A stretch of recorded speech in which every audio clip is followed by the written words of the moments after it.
Hello students, welcome to online chemistry classes and I am Gaurav Sharma. It is video number 8 from the chapter Solutions. हमने पिछली video में solid solute की liquid solvent में जो solubility होती है उस पर सॉल्यूट और सॉल्वेंट की नेचर का पड़ने वाले प्रभाव को देखा। हमने देखा कि सॉलिड सॉल्यूट की लिक्विड सॉल्वेंट में जो सॉल्युबिलिटी होती है उस पर सॉल्यूट और सॉल्वेंट की नेचर किस तरह से प्रभाव डालती है। अब इस वीडियो में हम डिस्कस करेंगे कि किस तरह से सॉल्यूट की सॉल्युबिलिटी पर टेम्परेचर का प्रभाव पड़ता है। देखिए, जैसे कि आप स्क्रीन पर भी देख रहे हैं कि आज का जो हमारा मेन टॉपिक है इस वीडियो का वो है effect of temperature on the solubility of solids in liquid. देखिए, यह टेम्परेचर का प्रभाव जो हम देख रहे हैं वह मुख्य रूप से आयनिक कंपाउंड की वाटर में जो सॉल्युबिलिटी होती है उस पर देख रहे हैं और इस आधार पर इन आयनिक कंपाउंड्स को हम 3 कैटेगरीज में डिवाइड कर सकते हैं। यानी कि जो टेम्परेचर का हम मेनली इफेक्ट देखेंगे वो आयनिक कंपाउंड की वाटर में सॉल्युबिलिटी पर देखेंगे। On the basis of the effect of temperature on the solubility in water the various ionic substances are divided into 3 categories. और इस आधार पर जो आयनिक कंपाउंड्स हैं वो 3 कैटेगरीज में डिवाइड किए जाते हैं। देखिए, पहली कैटेगरी कौन सी है? Those whose dissolution in water is endothermic। पहली कैटेगरी उन आयनिक कंपाउंड्स की है जिनको यदि पानी में हम घोलते हैं तो वो प्रोसेस जो है वो एंडोथर्मिक है। तो ऐसे आयनिक कंपाउंड जिनका पानी में घोलने पर जो डिसोल्यूशन होता है वो एंडोथर्मिक होता है, उनकी solubility increases with increase in temperature. Temperature बढ़ाने से उनकी सॉल्युबिलिटी जो होती है वो बढ़ जाती है। देखिए, इस तरह के जो आयनिक सॉलिड्स होते हैं यदि इनको सॉल्वेंट में घोला जाए तो जो डिसोल्यूशन के बाद सॉल्यूशन बनता है और ये जो प्रोसेस होता है डिसोल्यूशन का वो एंडोथर्मिक होता है। तो डिसोल्यूशन की इक्वेशन को हम इस तरह से लिखेंगे। आप इसमें देख सकते हैं कि इसमें प्रोडक्ट के साथ हीट को घटाया गया है। इक्वेशन से साफ पता चल रहा है कि जो प्रोडक्ट साइड का टेम्परेचर है वो रिएक्ट साइड के टेम्परेचर से कम है।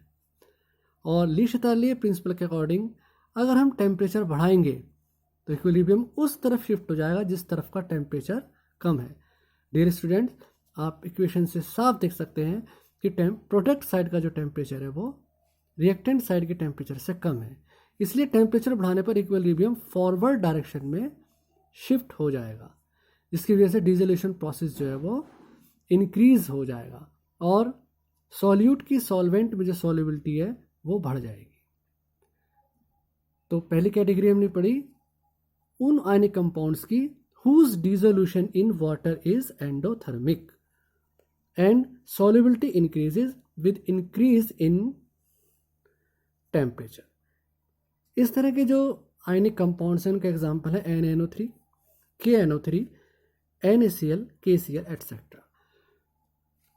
दूसरी कैटेगरी उन आयनिक कंपाउंड्स की है those whose dissolution in water is exothermic. जिनका जो डिसोल्यूशन इन वाटर है यानी कि जब उनको हम पानी में घोलेंगे और डिसोल्यूशन होगा वो प्रोसेस एक्सोथर्मिक है, यानी कि डिसोल्यूशन के प्रोसेस में हीट निकलेगी। तो इस तरह के जो आयनिक सॉलिड है इनकी solubility decreases with increase in temperature. तो इस तरह के जो आयनिक सॉलिड है इनकी सॉल्युबिलिटी जो है वो टेम्परेचर बढ़ाने पर घट जाएगी। देखिए, आप इक्वेशन से भी देख सकते हैं कि अगर हम टेम्परेचर बढ़ाएंगे तो इक्विलिब्रियम उस तरफ खिसकेगा जिस तरफ का टेम्परेचर कम होगा।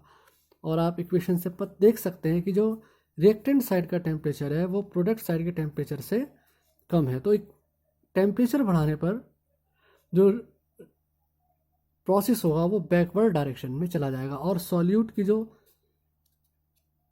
सॉल्युबिलिटी है सॉल्यूशन में वो कम हो जाएगी। देखिए इस तरह के जो आयनिक कंपाउंड्स हैं उनके एग्जांपल है lithium carbonate, sodium carbonate, hydrated sodium carbonate, cerium sulphate. अब जो तीसरी कैटेगरी इन सॉल्ट्स की है वो है those substances whose solubility does not increases और डिक्रीजेज कंटिन्यूसली, जिनकी सॉल्युबिलिटी घटती बढ़ती तो है वो एक अलग बात है, लेकिन ना तो कंटिन्यूसली घटती है ना ही कंटिन्यूसली बढ़ती है। अगर बढ़ेगी तो भी कंटिन्यूस नहीं बढ़ेगी सॉल्युबिलिटी, और यदि घटेगी तो भी सॉल्युबिलिटी टेम्परेचर बढ़ाने पर कंटिन्यूसली नहीं घटेगी। ऐसा इसलिए होता है, it is because one form of these substances changes into the another form at a particular temperature, और इस टेम्परेचर को बोलते हैं ट्रांजिशन टेम्परेचर।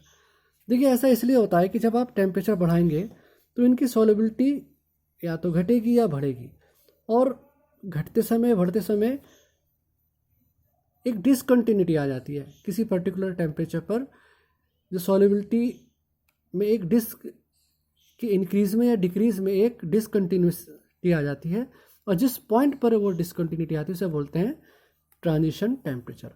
और ऐसा इसलिए होता है कि सॉल्युबिलिटी घटते या बढ़ते समय इनका एक रूप जो होता है वो दूसरे रूप में कन्वर्ट हो जाता है। इसलिए इस तरह से आयनिक कंपाउंड्स का वाटर में जो सॉल्युबिलिटी होती है उसके दो तरह के ग्राफ आते हैं, एक तो कंटिन्यूस ग्राफ और एक डिसकंटिन्यूस ग्राफ।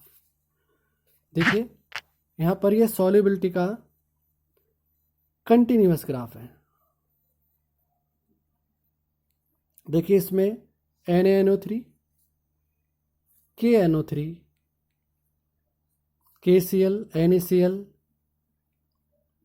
सीरियम सल्फेट, इन सभी के जो ग्राफ आ रहे हैं वो कंटिन्यूस आ रहे हैं। सॉल्युबिलिटी का ग्राफ खींचा गया है विद रिस्पेक्ट टू टेम्परेचर। देखिए NaNO3, KNO3, KCl, इन सभी की जो सॉल्युबिलिटी है वो टेम्परेचर बढ़ाने पर लगातार बढ़ती जा रही है और ग्राफ कैसा आ रहा है, कंटिन्यूस।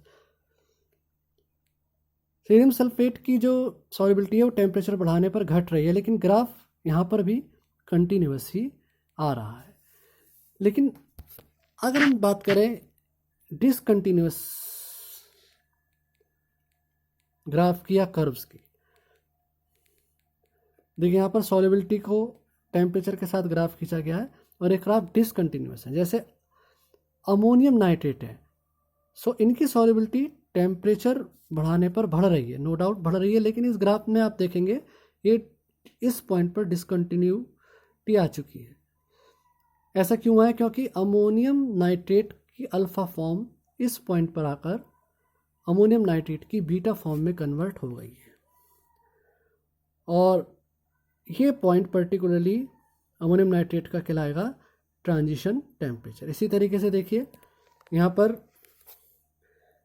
ये calcium chloride, hydrated calcium chloride का सॉल्युबिलिटी ग्राफ है विद रिस्पेक्ट टू टेम्परेचर, और इसकी सॉल्युबिलिटी भी लगातार देखिए टेम्परेचर के बढ़ाने पर बढ़ रही है।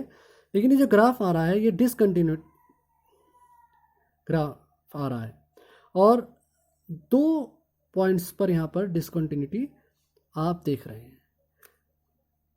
पहला पॉइंट वो पॉइंट है जहाँ पर हेक्साहाइड्रेट फॉर्म टेट्राहाइड्रेट फॉर्म में कन्वर्ट हो रही है, और ये पॉइंट वो पॉइंट है जहाँ पर कैल्शियम क्लोराइड की टेट्राहाइड्रेटेड फॉर्म डाइहाइड्रेटेड फॉर्म में कन्वर्ट हो रही है। तो इसके ये दो ट्रांजिशन टेम्परेचर्स हैं। इसी तरह से आप ये सोडियम सल्फेट का सॉल्युबिलिटी ग्राफ देख सकते हैं। यहाँ पर भी जो सॉल्युबिलिटी और टेम्परेचर के बीच में ग्राफ खींचा गया है, देखिए पहले जो सॉल्युबिलिटी है वो बढ़ रही है, बाद में भी ये सॉल्युबिलिटी बढ़ रही है, लेकिन इस ग्राफ में यहाँ पर जो है ये डिसकंटिन्यूएशन आ रहा है, क्योंकि यहाँ पर इस पॉइंट पर ये हाइड्रेटेड फॉर्म एनहाइड्रस फॉर्म में कन्वर्ट हो रही है। तो ये जो पॉइंट है ये सोडियम सल्फेट का ट्रांजिशन टेम्परेचर है। देखिए सोडियम सल्फेट का ट्रांजिशन टेम्परेचर मेजर करने पर आता है 32.40 डिग्री सेंटीग्रेड। तो इस तरह से आयनिक कंपाउंड्स की सॉल्युबिलिटी का graph with respect to temperature दो तरीके से आ सकते हैं, कंटिन्यूअस, डिसकंटिन्यूअस और कंटिन्यूअस। डियर स्टूडेंट्स, इस वीडियो में हमने पढ़ा effect of temperature on the solubility of solid in liquid. अगले वीडियो में एक नए टॉपिक के साथ आएंगे। Till then have a nice day.